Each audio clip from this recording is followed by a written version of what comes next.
শতরূপে সারদা বই থেকে পাঠ, বিষয় পঞ্চপ্রদীপে মাতৃদর্শন, দ্বিতীয় পঞ্চপ্রদীপে মাতৃদর্শন, স্বামী শঙ্করানন্দ। পরবর্তী অংশ।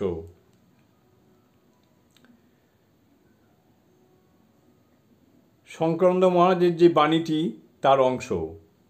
শ্রী সারদা দেবীর আবির্ভাব জগতের ইতিহাসে এক অভাবনীয় ঘটনা এবং মানবজাতির পক্ষে অশেষ কল্যাণের নিদান।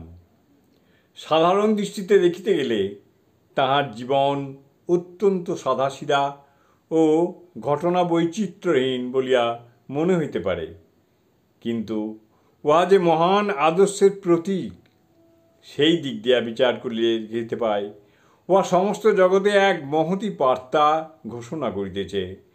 তিনি ছিলেন ভারতীয় নারী চরিত্রের চরম উৎকর্ষ স্বরূপা এবং বলিতে গেলে সার্বভৌম আদর্শের প্রতিকৃতি, যাহা সকল জাতি ও কালের গণ্ডিকে অতিক্রম করিয়া গিয়াছে।